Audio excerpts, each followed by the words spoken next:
জি, আসসালামু আলাইকুম, সবাইকে স্বাগত জানাচ্ছি। সবাই আমাকে একটু জানিয়ে দাও যে সব কিছু ঠিক আছে কিনা এবং সব কিছু ক্লিয়ার শোনা যাচ্ছে কিনা এবং দেখা যাচ্ছে কিনা। ওকে, সো আমরা শুরু করি আমাদের আজকের ক্লাস।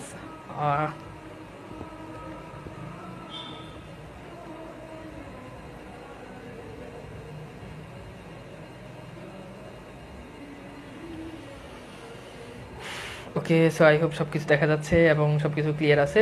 ওকে, অনেকে আমাদের সাথে যুক্ত হয়েছ।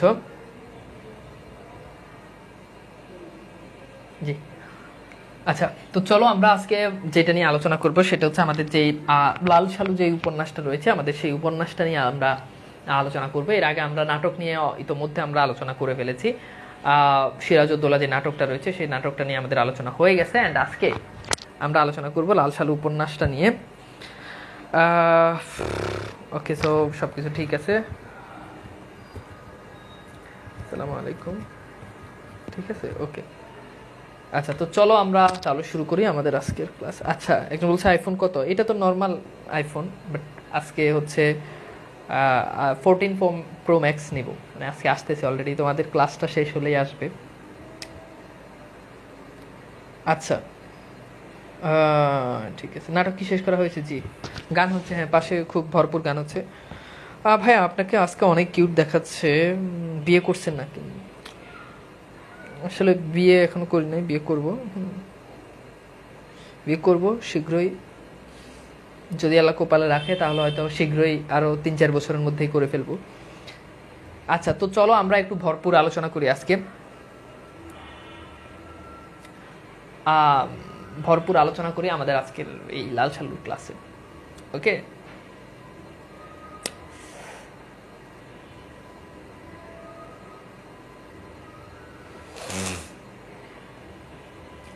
আপনার পড়ানো অনেক ভালো লাগে। হ্যাঁ, আমারও ভালো লাগে, তোমাদেরকে অনেক ভালো লাগে। তোমাদেরকে মেঘা, তোমাদেরকে ভালো লাগে অনেক, স্মার্ট লাগছে। আমি আসলে সবসময় স্মার্ট। ওকে, নাটক কি শেষ করা হয়েছে? যে শেষ করা হয়েছিল।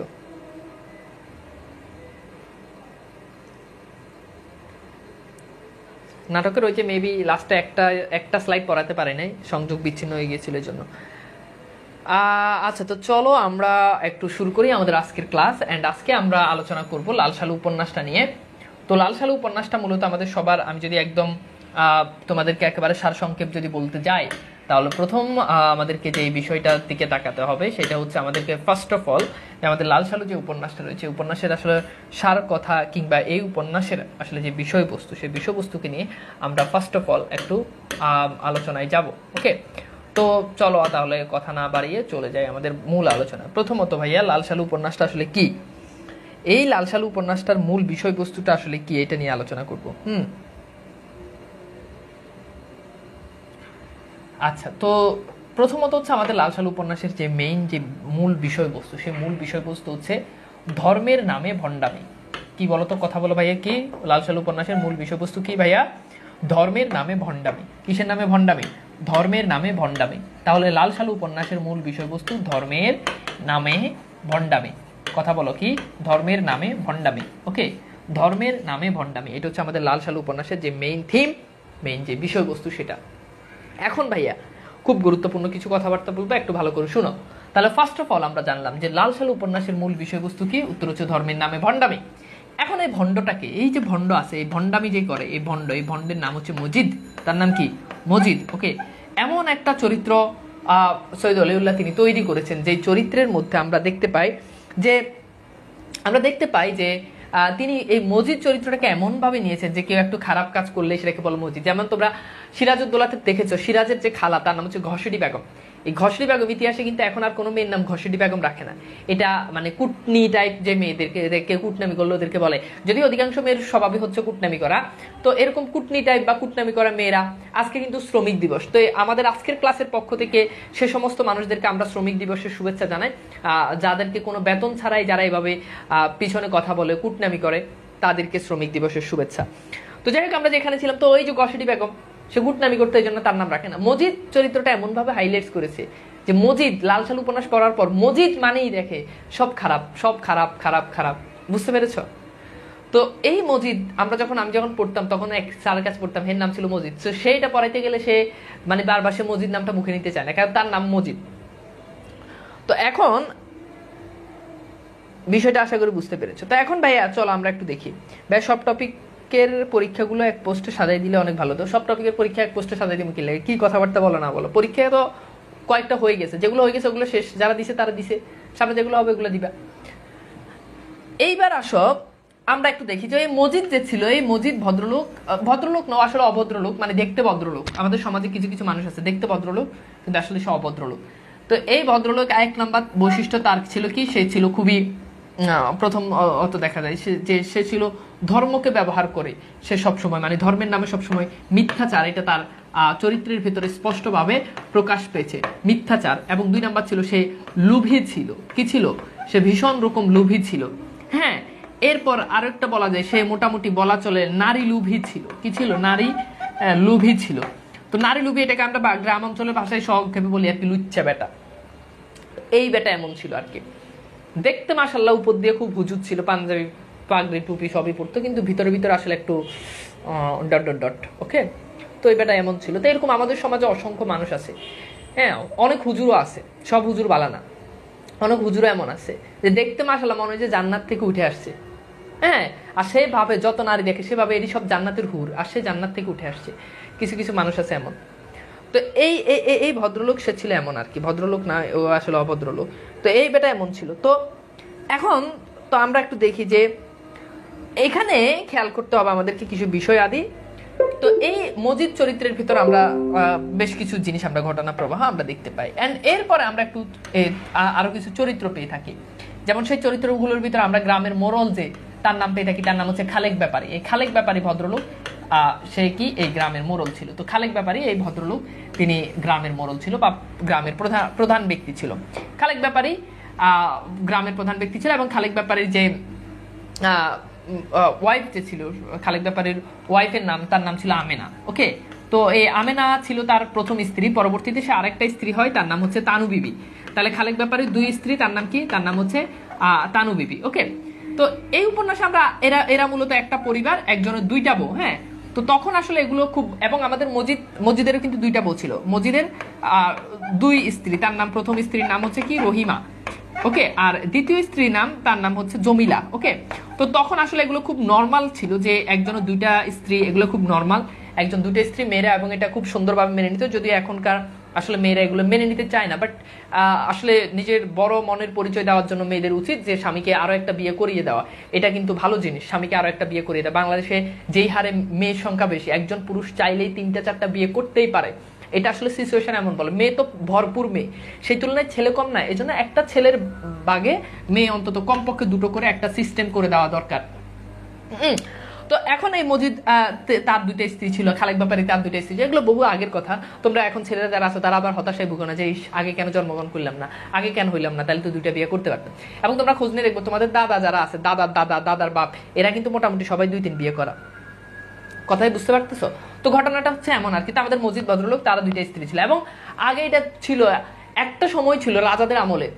হ্যাঁ, তোমরা পদ্মাবতী উপন্যাস পড়লে দেখবা যে আলাউদ্দিন খিলজি এক একটা রাজ্যের রাজার 50-60 এবং 1200 পর্যন্ত একটা স্ত্রী থাকতো, মানে ভরপুর স্ত্রী, খালি কোনো কথা নাই, এদিকে তাকাইলে বউ, এদিকে তাকাইলে, এদেরকে বলে রানী। মানে রাজাদের আগের কালে 1000, 2000, 1200 স্ত্রী থাকতো। মানে বুঝো, চিন্তাটা করো তুমি। তো মানে 1200 মানে তুমি বুঝতে পারতেছো? বুঝো কেমনে কি। এখনকার ছেলেরা তো একটাই চালাইতে পারে না। তো যাই হোক, তখনকার মানুষজন আসলে অনেক পারতো, মানে বউ চালাতে পারতো আর কি। তারা খুব ফিনান্সিয়ালি খুব মানে ভালো। এখন তো তোমাদের তো এখনকার ছেলেমেয়েদের তো এত ইনকাম না। এখন বউ, মেয়েদের একটা লিপস্টিকের দামে নাকি 1300 টাকা। আমার এক ভাই বলছে তার বইয়ের লিপস্টিকের দাম 1300 টাকা। আমি তো এটা শোনার পর আমি আর বিয়ে করবো না। তো বুঝো নাই? তো ঘটনাটা এমন আর কি। তো তখন আসলে এটা খুব নর্মাল ছিল, ইটস নর্মাল যে একজনের 2টা-3টা স্ত্রী। আমারও ইচ্ছা আছে ইসলামে বিবাহ, একজন পুরুষ চাইলে 4টি বিবাহ করতে পারে, একজন পুরুষ। তো জীবনে আসলে অনেক সওয়াবের কাজ করেছি, অনেক গুনার কাজ করেছি।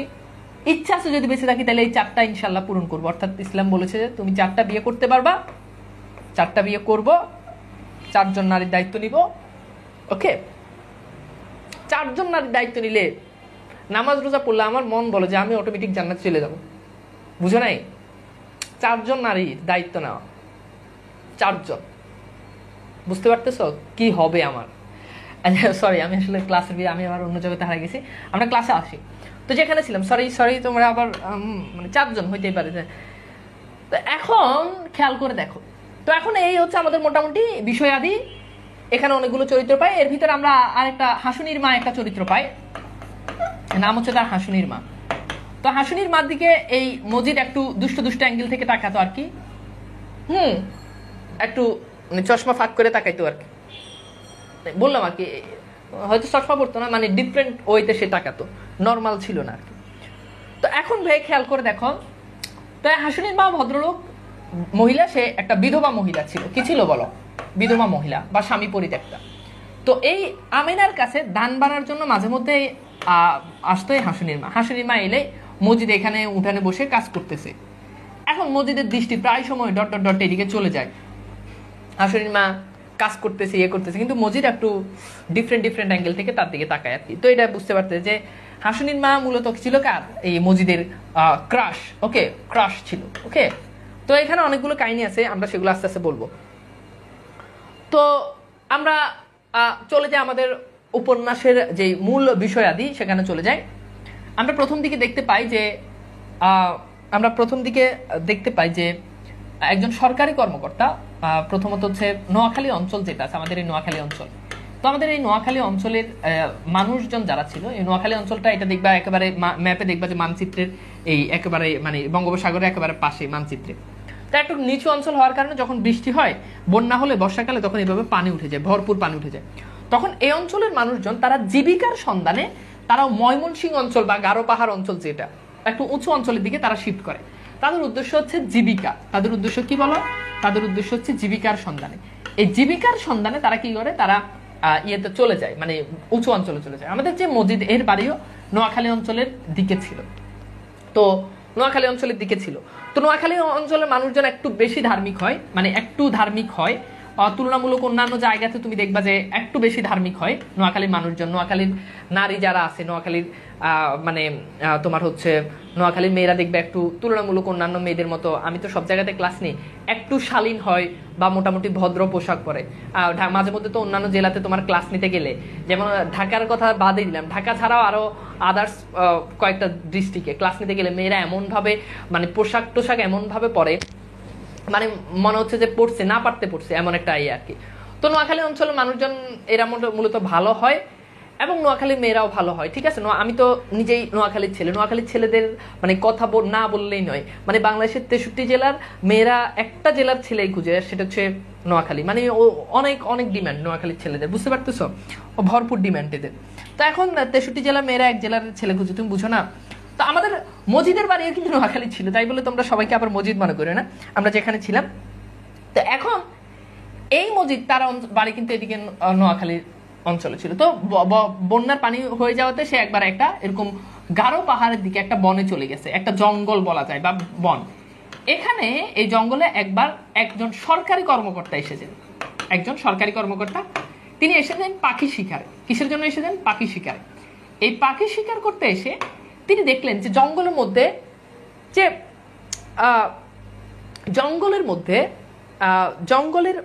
মধ্যে তিনি দেখলেন যে আজানের সুর আসতেছে, আজান দিচ্ছে। তো তিনি খুঁজতে খুঁজতে দেখলেন যে এখানে আজান দিচ্ছে মজিদ। তখন মজিদকে জিজ্ঞেস করলো যে আপনি এত জঙ্গলের ভিতর আপনি এখানে কেন আজান দিচ্ছেন? তখন মজিদ বলেছে আমি আমার অঞ্চলে ধর্ম প্রচার করেছি, এখন আমি এই অঞ্চলে এসেছি ধর্ম প্রচারের জন্য। তাহলে সে বলেছে তার উদ্দেশ্য হচ্ছে ধর্ম প্রচার, কিন্তু আসলে তার উদ্দেশ্য ধর্ম প্রচার না। এই বেটা প্রথমে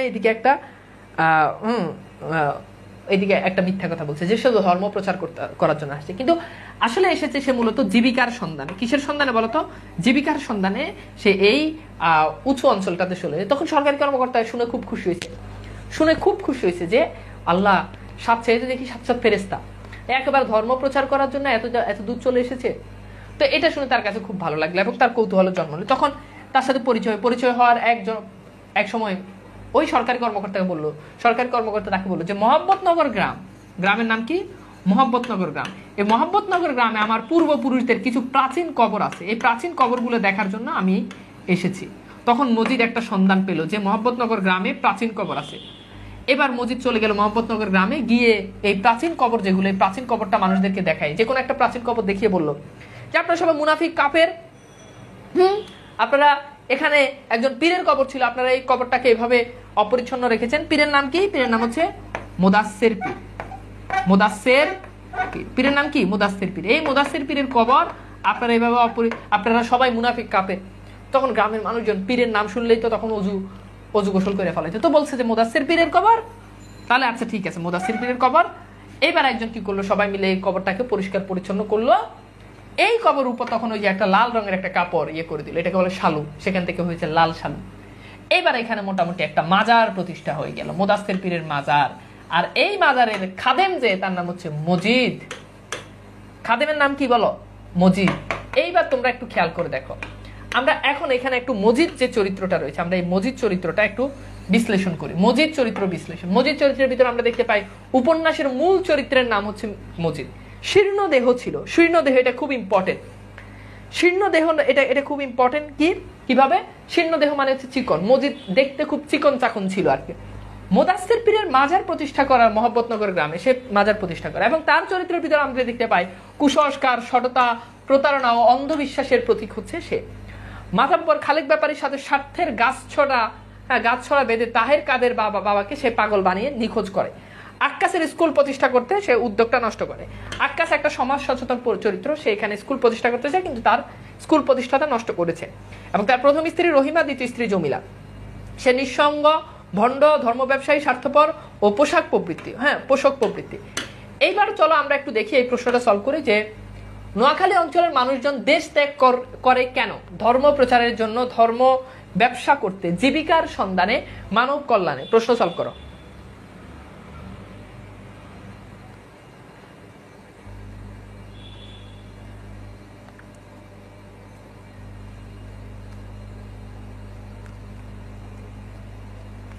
ভাই ডিউএল ল ডিপার্টমেন্টের আহমেদ আব্দুল্লাহ সোহাইব ভাইকে চেনেন? আপনার কথা গল্প করে বগুড়া ডিস্ট্রিক্ট। হ্যাঁ, উনি তো মানে একই হোস্টেলে ছিলাম, একই রুমে ছিলাম। আমার এক বেশ সিনিয়র ভাই, খুবই ট্যালেন্টেড, উনি খুব ট্যালেন্টেড ছিলেন। ওকে, এইবার তাহলে এটার উত্তর কি হবে বলো? এইটার উত্তর হচ্ছে কি? জীবিকার সন্ধানে। ওকে, সো এটার উত্তর কি? জীবিকার সন্ধানে। ফাইন। এবার আসো এইটা একটু সলভ করো যে মজিদের শারীরিক গড়নের ক্ষেত্রে নিচের কোনটি প্রযোজ্য? মোটাসোটা, যৌবন শক্তির অধিকারী, শীর্ণকায়, তেজস্বী পুরুষ।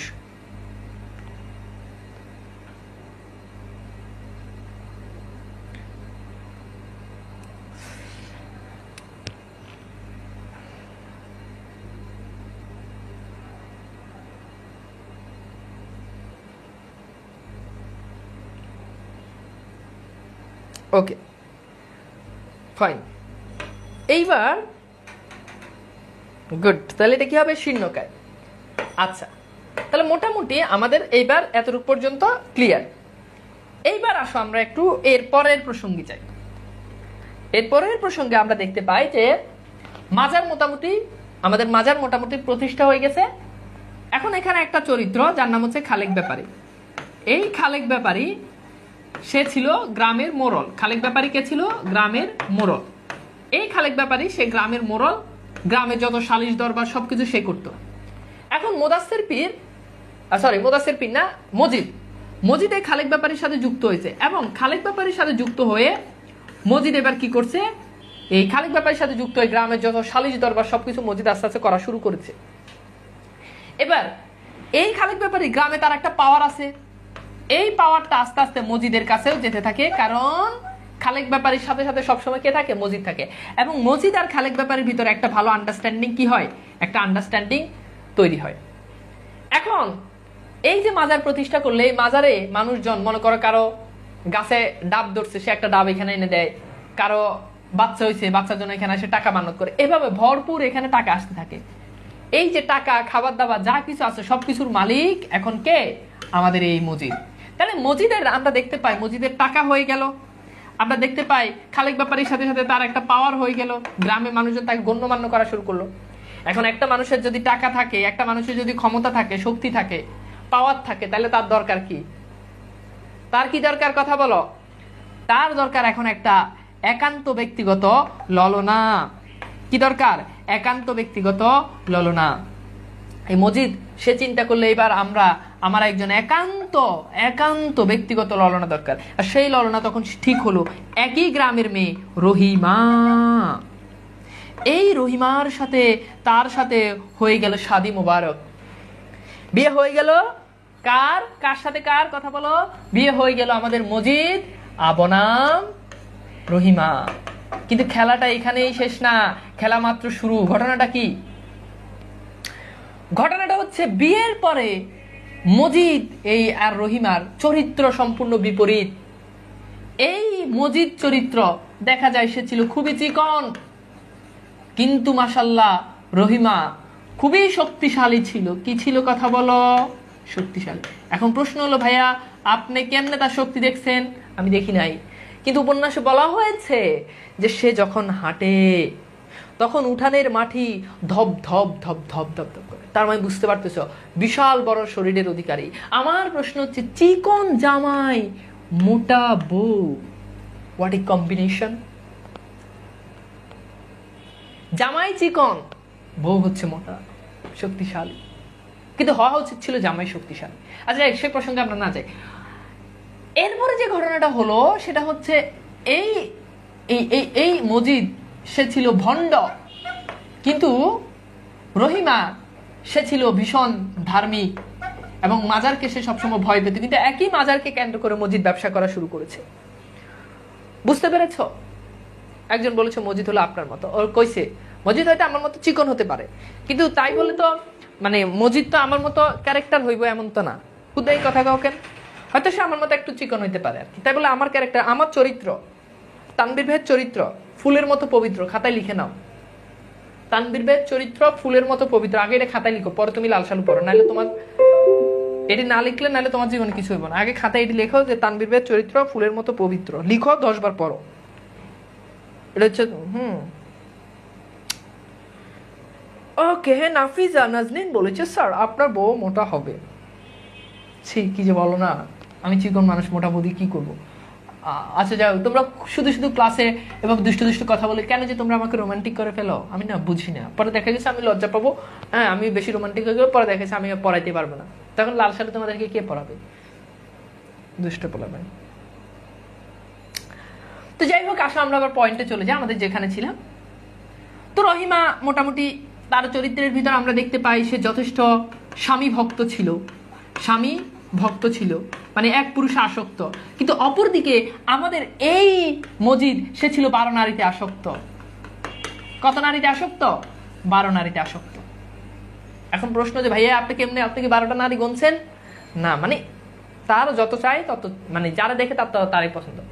ওই যে আমরা প্রথমে পড়েছি হাসুনির মা, এই হাসুনির মা যে চরিত্রটা আছে আমরা দেখতে পাই, হাসুনির মা তার ক্রাশ। হাসুনির মাকে নিয়ে সে হাসুনির মার দিকে অন্যভাবে সে তাকাইতো আর কি, স্বাভাবিকভাবে সে তাকাইতো না, একটু মানে চোখ 10 ডিগ্রি বাড়াই সে তাকাইতো। বুঝতে পারতেছ? তখন তো মনে হয় চশমা ছিল না, চশমা থাকলে সে হাই কোয়ালিটির একটা দূরবীক্ষণ যন্ত্র দিয়ে সে দেখতো, এমন ভাবে তার দৃষ্টিভঙ্গি ছিল আর কি। তা এখন ঘটনা যেটা হলো, তার মানে বুঝতে পারতে সে আসলে তার রহিমা আর সে একেবারে বিপরীত চরিত্রের কি ছিল, মানুষ ছিল। এরপরে আসো আমরা একটু খেয়াল করি, এখানে তোমাদেরকে আরো একটা তথ্য দিয়ে রাখি, সেটা হচ্ছে তোমরা এখানে দেখতে পাচ্ছ যে হাসুনির মা, এরা তাহের, কাদের, রতন, এরা সবাই মূলত ভাই বোন ছিল। তাহের, কাদের, রতন এরা সবাই মূলত কি ছিল, ভাই বোন ছিল। এইবার চলো আমরা একটু চরিত্র বিশ্লেষণে যাই। তো চরিত্র বিশ্লেষণ আমরা দেখতে পাই যে রহিমা সে মোহাম্মদনগর গ্রামের মেয়ে ছিল, মজিদের প্রথম স্ত্রী, স্বামীর একান্ত অনুগতা এবং স্বামীর গৌরবে সে গর্বিত, লম্বা চৌড়া এবং শারীরিক শক্তি সম্পন্ন, ভরপুর শক্তিশালী ছিল। লেখকের মতে রহিমা ঠান্ডা ভীতু মানুষ, তার মন স্বামীর তুলনায় বিপরীতমুখী, খোদাকে ভয় পায়, মাজারকে সে ভীষণ ভয় পায়। এরপর দেখতে পাই আমরা হাসুনির মা যে চরিত্র, হাসুনির মা চরিত্র দেখতে পাই তাহের কাদেরের বোন, উপন্যাসে দুস্থ, দরিদ্র এবং বিধবা নারী। স্বামীর মৃত্যুর পর বাবার বাড়িতে থাকে, বাড়ি বাড়ি ধান বানার কাজ করে, তার নিকাহ করতে আপত্তি, মানে সে দ্বিতীয়বার আর বিয়ে করতে চায় না, শ্বশুর বাড়িতে যেতে চায় না, তার ভাষায় তারা মানুষই না, মানে তার শ্বশুর বাড়ির মানুষজন তারা মানুষ না, ঝড় এলে হইচই করার অভ্যেস তার। এই হচ্ছে আমাদের মোটামুটি সবগুলো কথা আমি কিন্তু মুখে বলে দিয়েছি। এইবার চলো আমরা একটু এই প্রশ্নটা সলভ করি। মুদাস্সির পীরের কবর আবিষ্কার করায় মজিদ চরিত্রের কোন দিকটি উন্মেচিত হয়েছে? ধর্মভীরুতা, ধর্ম অন্ধতা, সচেতনতা, মিথ্যাচার।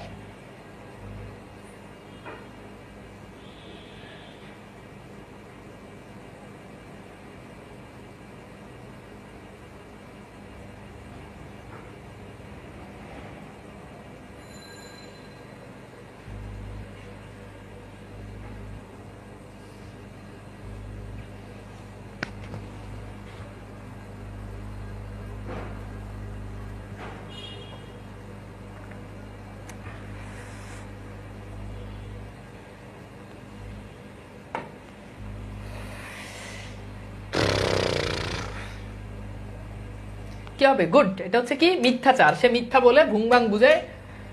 এইবার চলো এটা একটু সলভ করা, যে মজিদের শক্তির মূল উৎস কি? ধর্ম, কোরআন, সম্পত্তি, মাজার। মজিদের শক্তির মূল উৎস কি? মজিদের শক্তির মূল উৎস কি? মজিদের শক্তির মূল উৎস কি?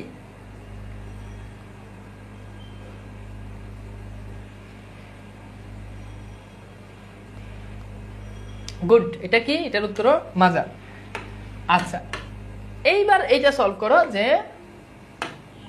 মোহাম্মদনগর গ্রামে মাতবর নিচের কোন চরিত্র গ্রহণযোগ্য? মানে মাতবর চরিত্র কোনটি? মজিদ, খালেক ব্যাপারী, পীর সাহেব, রহিমা।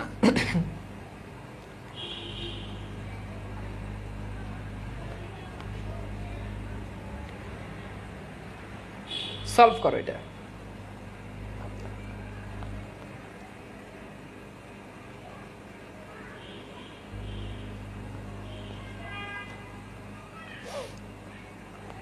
গুড। এটার উত্তর কি? খালেক ব্যাপারী। ওকে, ভি। এবার এইটা সলভ করো। হাসুনির মা বাড়িতে যেতে চায় না কেন? ও আচ্ছা, এই প্রশ্ন এখন উত্তর দিতে পারবে না, আমি আগে এই প্রসঙ্গটাই এখন আসিনি। তো এই হাসুনির মা যে ছিল, এরা ভাই বোন কারা ছিল? হাসুনির মা, তাহের, রতন, কাদের, এরা ভাই। তো এই হাসুনির মায়ের মা যে ছিল, এই মাকে তার বাবা অনেক অত্যাচার করতো। মানে হাসুনির বাবা তার মাকে ভীষণ অত্যাচার করতো, মারপিট করতো, মানে মারতো আর কি। তো এ একটু বৃদ্ধ ছিল, বৃদ্ধ। তো বৃদ্ধ থাকলে এটা নিয়ে তাদের সংসারে নানা অশান্তি তৈরি হয়।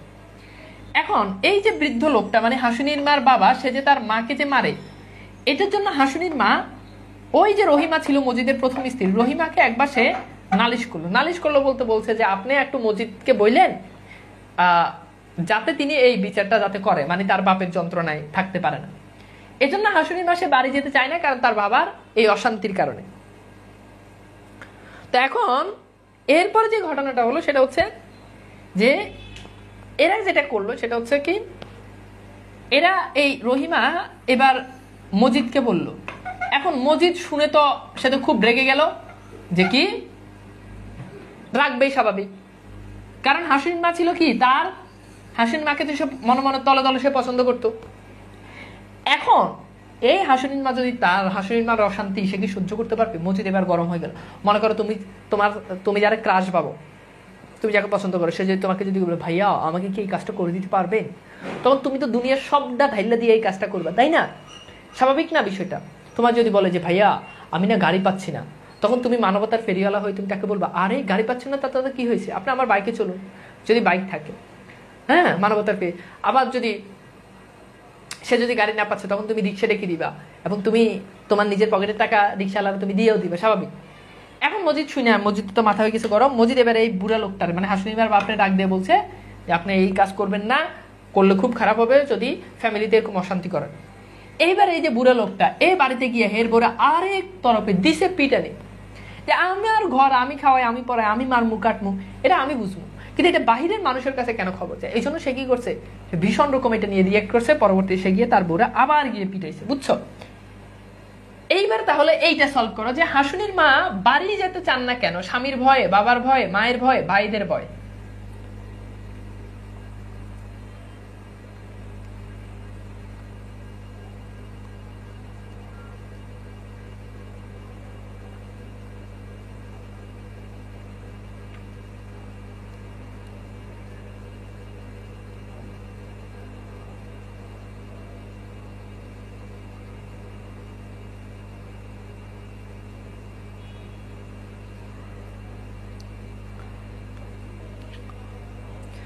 একজন বলেছে, প্রান্ত বলেছে, ভাইয়া আমি না বউ পাচ্ছি না, একটা বউ দেন প্লিজ।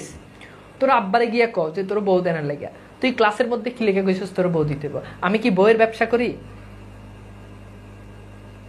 নাকি? আমি মেজাজটা খারাপ করিস না ভাই, এখন উল্টাপাল্টা কথা কমো, পরে ভিডিও কাটবি, পরে কবি আমার ব্যাপার ভালো না। তোর আব্বারে গিয়ে কর, নাহলে তোর আম্মারে গিয়ে কর, তোর আব্বার নাম্বার আমার দে, আমি হেরে কল করে কম, বুঝছস, যে আপনার পোলার বিয়ে দেন। তোর আব্বা নাই? আব্বার গিয়ে কইতে পারছ না আমার কইলে কিছু হইব? মেজাজটা খারাপ করছ ক্লাসের মধ্যে। দাঁড়া, ওরা ব্যান করতেছে। বউ বউ তোর পিছনে একদম পিঠে উঠানো।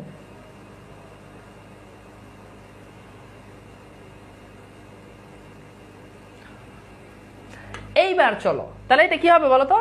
বাবার ভয় কি হবে? গুড।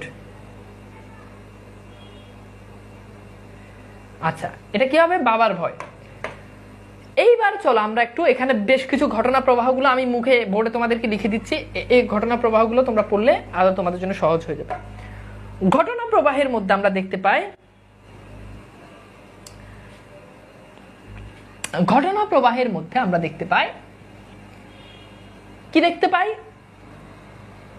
আমরা দেখতে পাই যে এখানে আমরা একজন চরিত্র, আমরা একটা চরিত্র পাই, যে চরিত্রের নাম হচ্ছে দুদু মিয়া।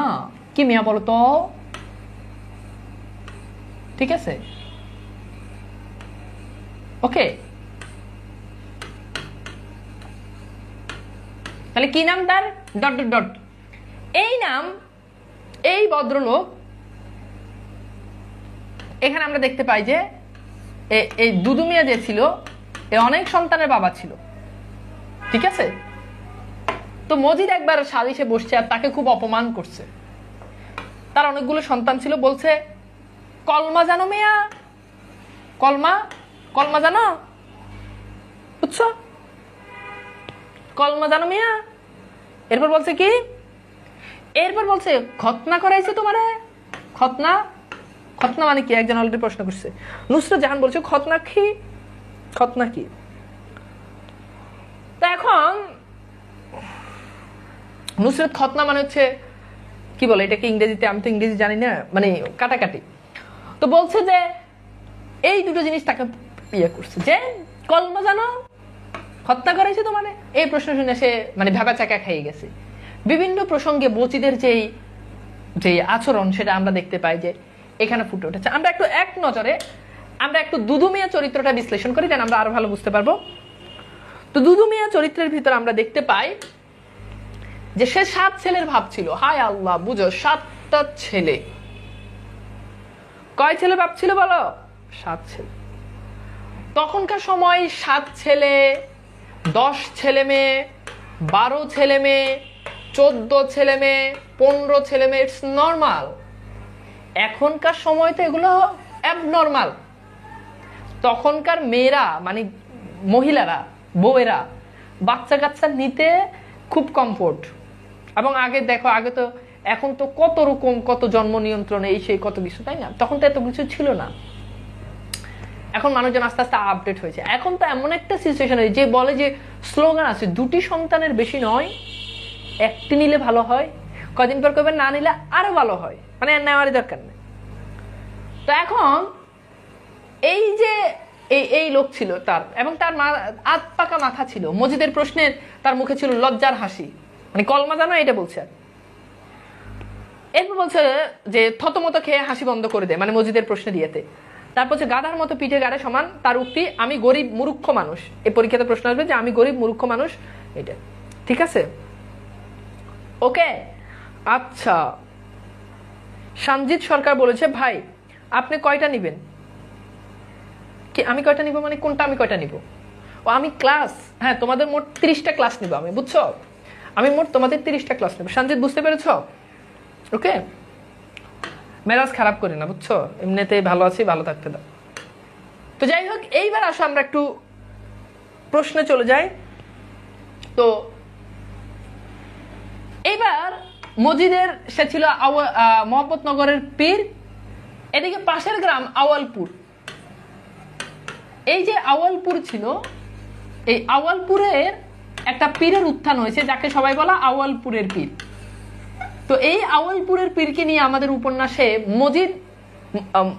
মজিদ পীরের পাশাপাশি আরো একজন পীর মুদাসসির পীর, তার পাশাপাশি আউয়ালপুরে নতুন করে একটা পীরের উত্থান হয়েছে। কি হয়েছে? উত্থান হয়েছে। উত্থান কিভাবে হয়েছে? এই পীর সে বলে সে নাকি সন্তান দিতে পারে মানুষকে। কি দিতে পারে? সন্তান। হায় আল্লাহ, কি দিতে পারে? সন্তান দিতে পারে। এখন আমাদের যে খালেক ব্যাপারী ছিল, খালেক ব্যাপারীর প্রথম স্ত্রী, তার নাম কি মনে আছে তোমাদের? বলো তো কি? তার নাম হচ্ছে আমেনা, আমেনা বিবি। এই আমেনা বিবি সে ছিল নিঃসন্তান। তার কি নাই বলো তো বাবা? কোনো সন্তান নাই। এখন যখন কোনো সন্তান নাই, তখন খালেক ব্যাপারী চিন্তা করলো, না, আমার ভবিষ্যৎ প্রজন্মকে টিকিয়ে রাখতে হলে আমার একটা সন্তান দরকার। তখনকার সিচুয়েশন আমি তোমাদেরকে একটু বলি। তখন যদি দেখে যে বাচ্চা কাচ্চা হইতো না, শাশুড়িও বলতো, বউরে বলতো তোর দোষ, জামাই আয়সা বলতো তোর দোষ। আসলে মডার্ন সায়েন্স বলে যে অধিকাংশ ক্ষেত্রে দোষ হয় জামাইয়ের। মেয়েরা খুব ভালো করে শোনো। তাহলে যদি বাচ্চা কাচ্চা না হয়, তখন আগে বলতো যে আগে তো কোনো চিকিৎসা টিকিৎসা থাকতো না, কোনো মানে পরীক্ষা নিরীক্ষা থাকতো না, ডিরেক্ট কইতো যে বউর দোষ, তোর দোষ।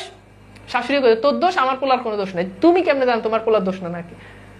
কিন্তু মডার্ন সায়েন্স বলে যে অধিকাংশ ক্ষেত্রে দোষ কার, মানে প্রবলেমটা থাকে কার? ছেলেদের। বুঝছো? তো ঢালাও ভাবে কথা বলা যাবে তখন। এখন এই যে আমাদের যেই মনে আছে খালেক ব্যাপারী চিন্তা করলো, না, বউয়ের দোষ। খালেক ব্যাপারী বললো বউয়ের দোষ। এখন বউয়ের দোষ হলে বউ পাল্টাইতে হবে। এখন আমেনা বিবি আসে, সে সেকেন্ড আরেকটা বিয়ে করে, তার নাম হচ্ছে তানু বিবি। কি বিবি? তানু বিবি। পীর না পীর, কোনটা রাইট? প্রমিত বানান অনুযায়ী পীর বানান রসিকের দিয়ে হয়, এমনি প্রচলিত বানান দীর্ঘিকের দিয়ে, কিন্তু এটা সঠিক না। এখন শুনো ভাইয়া, খুব মজার জিনিস, ভাইয়া একটু মনোযোগ দাও। তো তানু বিবি বিয়ে করলো। বিয়ে করার পর কিছুদিন পরে, মোটামুটি মানে কিছুদিন পর বলতে একেবারে কয়েকদিন পরে না, মানে যাবে যে কয়দিন সময় লাগে, তানু বিবি একটা সন্তানের মা হলো। প্রথম সন্তানের কি হলো? মা হলো। তো যাই হোক, আমেনা বিবি প্রথমে একটু জেলাস, আমি এতদিন ধরে সংসার করতেছি, আমি একটা সন্তানও পাইলাম না, আর তুমি এসেই সন্তান নিয়ে নিলে। ব্যাপারটা এখানে সীমাবদ্ধ থাকলো। তো তানু বিবি একটা হওয়ার পর কয়দিন পর আরেকটা নিয়ে নিল, অর্থাৎ সে দ্বিতীয় সন্তানের মা হয়ে গেল। এইবার আমেনা বিবিতে একটা চক্কর খাইলো মাথায়, ভেবা চাকা খেয়ে গেল, আমি এতদিন ছিলাম আর তুমি এসেই চক্কা মেরে দিলে, দুইটা বাচ্চা হয়ে গেছে।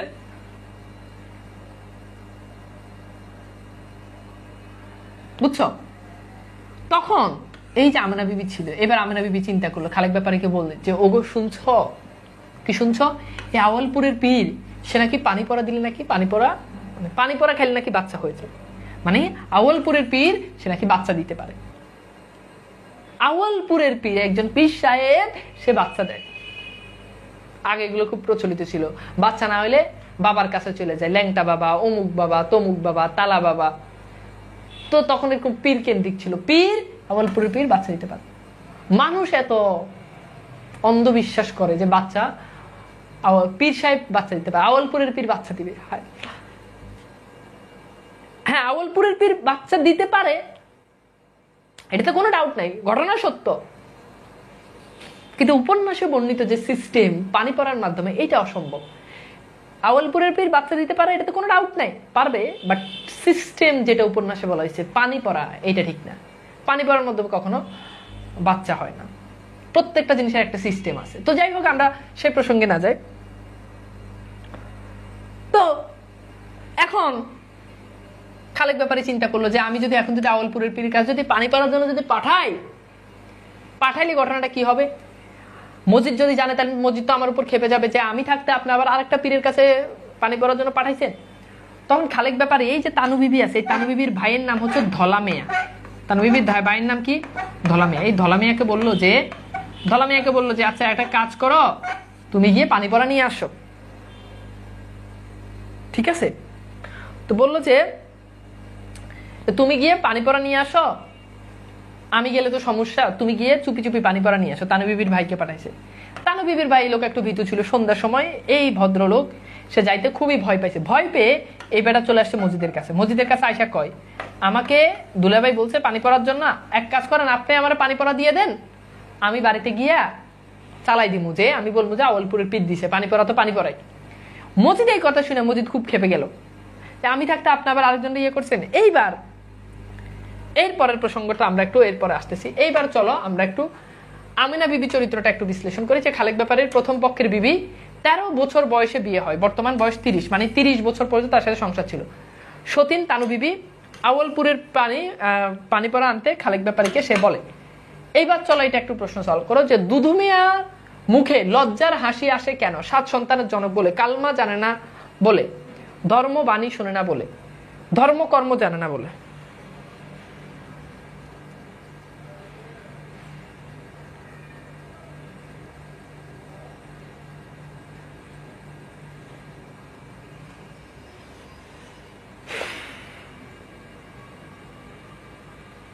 দ্রুত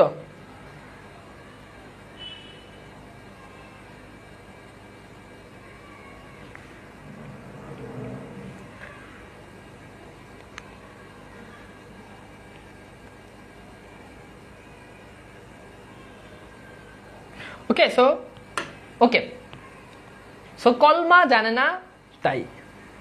আচ্ছা এইবার চলো আমরা একটু দেখি যে এরপর আমরা একটু দেখি। তো এবার মজিদ যখন জানলো তখন মজিদ খুব খেপে গেল। খেপে গিয়ে মজিদ বলল যে এই বাচ্চা ইয়ে করার জন্য আপনি আউয়ালপুরের পীরের কাছে যাওয়া লাগে? বাচ্চা তো আমি দিতে পারি, মানে আমি দিতে পারি বলে আমি একটা সিস্টেম দিতে পারি। তখন মজিদ একটা থিওরি দিল, প্যাচ থিওরি দিল যে মেয়েদের পেটের মধ্যে প্যাচ থাকে, 7 প্যাচ, 14 প্যাচ, 21 প্যাচ। তো বলছে যার পেটে 7 প্যাচ আছে তার বাচ্চা হবে, যার পেটে 14 প্যাচ আছে তার হবে নাও হইতে পারে, যার পেটে 21 প্যাচ আছে তার কখনোই বাচ্চা হবে না। তো বলছে এই প্যাচ কিভাবে পরীক্ষা করতে হবে? বলছে আমিনা বিবিকে একদিন না খেয়ে এভাবে মাজারের চারপাশে 7 পাক মানে ঘুরতে হবে, যদি ঘুরতে পারে তাহলে সে বাচ্চা হবে, যদি ঘুরতে না পারে। কিন্তু উপবাস থেকে আমিনা বিবি যথারীতি সারাদিন উপবাস করে আসলো মাজারে, কিন্তু সে ঘুরতে পারলো না, সে পড়ে গেল। পড়ে যাওয়ার পরে খালেক ব্যাপারী, এবার খালেক ব্যাপারীকে বলছে আমিনা বিবি, মজিদ বলছে যে আপনার বউ মানে আমিনা বিবি তার অন্তরে কি আছে? পাপ আছে। বলছে তার অন্তরে পাপ আছে। তখন খালেক ব্যাপারী বললো না, আমিনা বিবির অন্তরে কোনো পাপ থাকতে পারে না, আমি এত বছর ধরে তার সাথে সংসার করি, সে খুবই ভালো মানুষ, তার কোনো কি নাই, তার কোনো কি নাই, তার পেটে কোনো কি নাই, মানে তার অন্তরে কোনো পাপ নাই। তখন বলে, তখন মজিদ একটা গুরুত্বপূর্ণ কথা বলছে আমরা প্রত্যেকেই পাপী, মানে থিমটা এমন ছিল, আমরা প্রত্যেকেই পাপী তার নিজের জায়গায়। তো মজিদ তাকে বলছে আপনি এমন অনেক পাপ করেন যেটা শুধু আপনি জানেন, আপনার বউ জানে? কয় না। কয় তাহলে আপনার বউ এমন অনেক পাপ করে যেটা আপনি জানেন না, খালি আপনার বউ জানে। ব্যাপারটা আমি তোমাকে আরো জিনিস করে বুঝাই, আরো সুন্দর করে বুঝাই। ধরো তোমাকে রাত 1টার দিকে তোমার আম্মু এসে বলতেছে এই কি করস তুই রুমে মোবাইল নিয়ে? তুমি বললা যে আম্মু আমি না তানভীর ভাইয়ের ক্লাস করি, আমি তানভীর ভাইয়ের ক্লাস করতেছি। এখন কম্বলের ভিতরে ঢুইকা তুমি যে আসলে কোন ক্লাস করতেছ এটা তো তোমার আম্মু জানে না, জানে? দেখা গেল তুমি আমারে বলতেছো যে তুমি তোমার আম্মুর বলছো তুমি তানভীর ভাইয়ের ক্লাস করতেছো, কিন্তু তুমি আসলে অন্য লাইনের ক্লাসে ব্যস্ত আছো। তার মানে তোমার আম্মু কিন্তু জানে না, তোমার পাপ তুমি জানো। বিষয়টা কি বুঝতে পারো? আমরা এমন অনেকেই আছি, অনেক পাপ করি যেটা শুধু আমি জানি আর কেউ জানে না। তখন খালেক ব্যাপারী চিন্তা করলো যে আসলে এই ঘটনাটা তো সত্য, সত্য জিনিস, সত্য, চিরন্তন সত্য এটা, যে আমরা এমন অনেক পাপ কাজ করি যেটা শুধু আমিই জানি, তার মানে আমার বউ এমন অনেক পাপ কাজ করে যেটা আমি জানি না। এবার খালেক ব্যাপারে আমিনা বিবিকে তালাক দিল। এই মসজিদের কারণে একটা সুন্দর সংসার কি হলো? ভেঙে গেল। ঠিক আছে, ভেঙে গেল। একজন বলছে ভাই লাইন বাই লাইন, লাইন নাই ভাই, কিসের লাইন বুঝে? আচ্ছা এইবার খেয়াল করে দেখো, এখন শুনো, আমার ক্লাস করবা, পরীক্ষাতে বানাই অনেক কিছু লিখতে পারবা, সৃজনশীল ভরপুর লিখতে পারবা। এখন তালাক যথারীতি কি হয়ে গেল? হয়ে গেল। এদের কারণে কি হলো? সংসার ভেঙে গেল। এইবার মজিদের দ্বিতীয় পর্বে রহিমা তার প্রথম স্ত্রী রহিমাকে দিয়ে আর কত, মানে আর কত বলতে আর কত সংসার করবে আর কি, বুঝছো? এবার তার মনে হলো না, আমাকে এবার ফ্লেভার চেঞ্জ করতে হবে, মানে রহিমা আর কত। তখন সে দ্বিতীয়বার বিয়ে করলো। কাকে? নাম তার জমিলা। ওকে, নাম কি কথা বলো? জমিলা। জমিলাকে সে বিয়ে করলো, কিন্তু জমিলা তার এই অন্যায় অত্যাচার এগুলো জমিলা মেনে নিত না। এবং এই যে জমিলা, সে মজিদের মুখের উপর একবার থুতু মেরে দিয়েছে। ভীষণ প্রতিবাদী নারী চরিত্র আমরা দেখতে পাই এই জমিলাকে।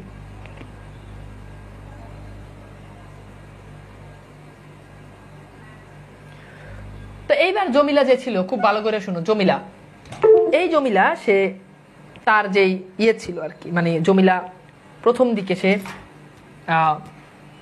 কি করে, সে মোটামুটি তার মজিদের এসব জিনিস মেনে নেয় না। একবার মজিদ মাজারে বসে এরকম সবাইকে নিয়ে জিকির আজকার করতেছে, এমন সময় জমিলা খোলা চুলে মাজারে চলে যায়।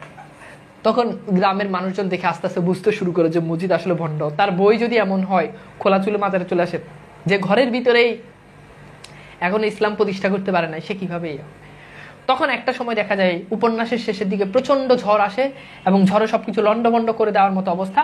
তখন এই মজিদ সে জমিলাকে মাজারের যে ইয়ে ছিল, হ্যাঁ, ওটার সাথে বেঁধে ফেলে, মাজারের পাশ ইয়েতে পিলারের সাথে সে বেঁধে ফেলে এবং একটা বিশাল ঝড় আসে। ঝড়ের মধ্য দিয়ে কি করে উপন্যাসটা শেষ হয়ে যায়।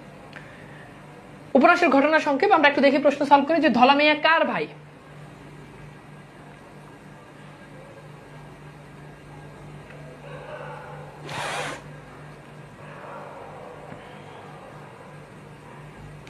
ধলা মিয়া কার ভাই? উত্তর কি? দ্রুত। পুরো উপন্যাসের যত ইম্পর্টেন্ট যত থিম আছে, বিষয়বস্তু আছে, সবকিছু আমি বুঝিয়ে দিয়েছি। এখন যাদের সময় আছে তারা পুরো উপন্যাসটা ধরে ধরে পড়বে। এখন পুরো উপন্যাস তো ধরে ধরে পড়ানো সম্ভব না, পুরো উপন্যাস ধরে ধরে পড়াইতে গেলে 5টা ক্লাস লাগবে। তো আমরা উপন্যাসের উপর মোটামুটি একটা ব্রিফিং তোমাদেরকে দিয়ে দিলাম। এখন তোমরা সৃজনশীল নিজেদের মতো করে লিখতে পারবা, জ্ঞানমূলক অনুধাবনমূলক সবগুলো আশা করি পারবা, কারণ ইম্পর্টেন্ট তথ্যগুলো আমি বলে দিছি। সেটার উত্তর কি? তানুবিবি। আচ্ছা, এইবার আসো আমরা দেখি যে উপন্যাসের এখানে আরেকটা ঘটনা, সেটা হচ্ছে আক্কাস একটা চরিত্র ছিল। আক্কাস সে স্কুল প্রতিষ্ঠা করতে চায়, এ হচ্ছে সমাজ সচেতন চরিত্র, কিন্তু আক্কাসের স্কুল প্রতিষ্ঠা করতে তাকে বাধা দেয়, মজিদ বাধা দেয়। কারণ স্কুল প্রতিষ্ঠা করলে আধুনিক শিক্ষায় ছেলেপেলেরা শিক্ষিত হবে এবং মজিদের এই কুসংস্কার ধর্ম অন্ধটা বুঝে ফেলবে। এইবার আসো আমরা একটু দেখি যে লাল সালু উপন্যাসের সমাজ সচেতন চরিত্র কে? এখানে সঠিক উত্তর দেওয়া নাই, এটার উত্তর হচ্ছে আক্কাস। লাল সালু উপন্যাসের সমাজ সচেতন চরিত্রের নাম আক্কাস। লাল সালু উপন্যাসের সমাজ সচেতন চরিত্রের নাম আক্কাস। আচ্ছা, এইবার চলো আমরা একটু দেখি এখানে একটা সৃজনশীল দেখি, তাহলে তোমরা বুঝতে পারবা যে আসলে কি টাইপ প্রশ্ন এখান থেকে আসবে। সেখানে দেখতে পাও যে ওয়াসিকা গ্রামে এক দুরন্ত মেয়ে, হ্যাঁ ওয়াসিকা গ্রামের এক দুরন্ত মেয়ে। ওয়াসিকা একটা মেয়ের নাম, সে গ্রামের একজন মেয়ে। বন্ধুদের সঙ্গে ছোটাছুটি করা, অবাধে সাঁতার কাটা তার আনন্দের কাজ। তার বাবা অভাবের তাড়নায় ওয়াসিকাকে পাশের গ্রামে এক বুড়ো লোকের সাথে বিয়ে দিলেন। হ্যাঁ, অধিকাংশ মেয়েদের ক্ষেত্রে যেটা হয়, মেয়েরা প্রেম করতে যখন প্রেম করে তখন সালমান খান শাহরুখ খানের সাথে প্রেম করে, আর বিয়ে করতে গেলে তখন দুনিয়ার টাকলা, হ্যাঁ, বুড়িওয়ালা এদেরকে বিয়ে করে। এটা একদম বাস্তব চরম সত্য কথা, একদম চরম সত্য। এবং মেয়েদের আমি মানে দীর্ঘদিন পড়ানোর সুবাদে আমি দেখেছি যে মেয়েদের বিভিন্ন অ্যাঙ্গেলে বিভিন্ন পর্যায়ে মেয়েদের ক্রাশ চেঞ্জ হয়ে যায়। ছেলেরা সাধারণত একজনকে পছন্দ করে একজন, কিন্তু মেয়েরা এক এক বয়সে এক এক রকম ভাইদেরকে এদের পছন্দ হয়। কেমন? যেমন তুমি যদি দেখো যে ক্লাস 9 থেকে ধরো যে মেয়েগুলো ক্লাস 9-10-এ পড়ে, 8 থেকে ক্লাস 9-10-এ যারা পড়ে, এদের প্রথম দিকে এদের চয়েস থাকে এলাকার যে ছাত্রলীগের যে ভাইয়া আছে, এই ছাত্রলীগের ভাইয়াদেরকে এদের খুব পছন্দ। হ্যাঁ, মানে একটা ছাত্রলীগের ভাইয়া পাইলে মনে হয় যে স্বর্গ।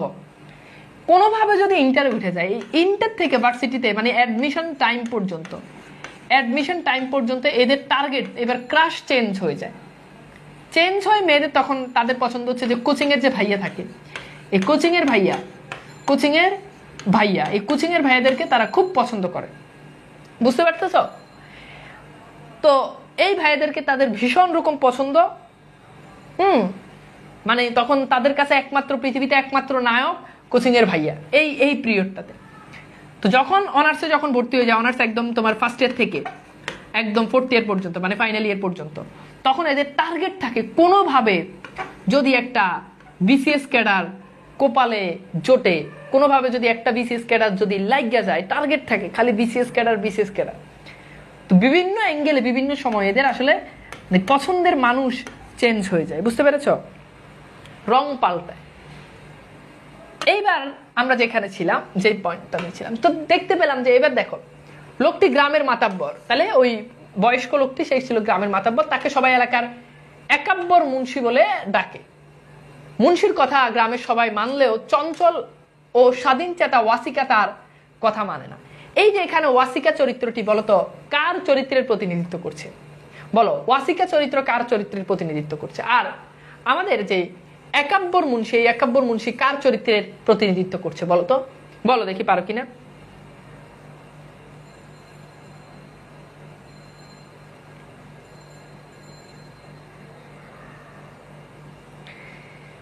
কি হবে বলো? গুড। ওয়াসিকা এখানে জমিলা চরিত্রের প্রতিনিধিত্ব করছে। কোন চরিত্র বলো? জমিলা চরিত্র। একাব্বর মুন্সি এখানে অনেকে বলবে খালেক ব্যাপারী। না ভাইয়া, খালেক ব্যাপারী না, কারণ ওয়াসিকা স্বাধীন চেতা তার এই কথা মানত না। এই জন্য এখানে আমরা দেখতে পাই যে মজিদ চরিত্রের মূলত কি হচ্ছে? প্রতিনিধিত্ব করছে। এবার দেখো জ্ঞানমূলক প্রশ্ন, যে বলা হচ্ছে ধলা মিয়া কোন ধরনের মানুষ ছিল? এই ধলা মিয়া ছিল খুবই ভীতু প্রকৃতির মানুষ, কারণ সে সন্ধ্যার সময় ওই আওয়ালপুরে যেতে পারেনি ভয়। হ্যাঁ, তারপর হচ্ছে সজোরে নাড়াতে থাকা পাখিটার পানে তাকিয়ে সে বিমূর্ত বসে থাকে, বলতে কি বোঝানো হয়েছে? অর্থাৎ উপন্যাসের একটা লাইন তুলে দিবে, সেই লাইনটা তোমাকে কি করতে হবে? ব্যাখ্যা করতে হবে। অথবা বলবে যে মজিদ চরিত্র সম্পর্কে লিখো, আমেনা চরিত্র সম্পর্কে লিখো। এরপর বলেছে ওয়াসিকা লাল সালু উপন্যাসের জমিলার সঙ্গে সাদৃশ্য, কথাটি ব্যাখ্যা করো। কোন কোন জায়গাতে তাদের সাদৃশ্য সেটা তোমাকে ব্যাখ্যা করতে হবে। ওয়াসিকা তার স্বামী, সে ছিল স্বাধীন চেতা, হ্যাঁ, সে ছিল চঞ্চল। অপরদিকে দেখা যায় জমিলাও সে তার স্বামীর অনুগত সে করতো না, নিজের মতো করে চলতো, পরাধীন জীবন তার পছন্দ না। তারপর হচ্ছে জমিলা চরিত্র, সে কম বয়সী নারী ছিল, এখানে আমরা দেখতে পাই ওয়াসিকাও সেম। এরপর দেখো উদ্দীপকে একাব্বর মুন্সি লাল সালু উপন্যাসের মজিদ চরিত্রের সামগ্রিক দিক করেনি, মূল্যায়ন করো। মানে একাব্বর মুন্সি লাল সালু উপন্যাসের মজিদ চরিত্রের সামগ্রিক দিক আমরা দেখতে পাই মজিদ সে ধর্ম নিয়ে বাড়াবাড়ি করতো, ধর্ম নিয়ে বাড়াবাড়ি না, ধর্ম নিয়ে ব্যবসা করতো। একাব্বর মুন্সি কিন্তু সেই কাজটা করতো না। হ্যাঁ, সেটা একটু নারী লোভী ছিল, একাব্বর মুন্সির ভিতরে সেটা আমরা পাইনি। তো তার মানে পুরোপুরি একাব্বর মুন্সি মজিদ চরিত্রের প্রতিনিধিত্ব করছে না, ঠিক আছে? ওকে। ইভা বলেছে ভাইয়ের ক্লাসগুলো এত ভালো লাগে, যখন একা আর চলে যায় বুঝাই যায় না। ঠিক আছে, আচ্ছা। তারপরে অনন্যা বলেছে 1 ঘন্টা পড়লাম বুঝাই গেল না। গুড। দেখো আমি চেষ্টা করি যে কম সময়ের ভিতরে তোমাদেরকে মূলত জিনিসটা একদম ক্লিয়ার করে দেওয়ার জন্য। তো এখানে দেখো সবগুলো প্রশ্ন দেওয়া আছে, জ্ঞানমূলক প্রশ্ন, অনুধাবনমূলক প্রশ্ন, হ্যাঁ, এবং উত্তর দেওয়া আছে। তোমরা এগুলো আসলে পরে বোঝানোর মতো জিনিস না, প্রচুর পরিমাণে সৃজনশীল প্র্যাকটিস করবা। হ্যাঁ, ওকে, প্রচুর পরিমাণে সৃজনশীল প্র্যাকটিস করবা। আই হোপ তোমরা পারবা। সো যাই হোক, আমাদের আজকের ক্লাসটা কেমন লেগেছে একটু জানিয়ে দাও। আজকের ক্লাস এগুলো মূলত উপন্যাস নাটক, এগুলো কিন্তু কনসেপ্ট ক্লাস, বুঝতে পেরেছ?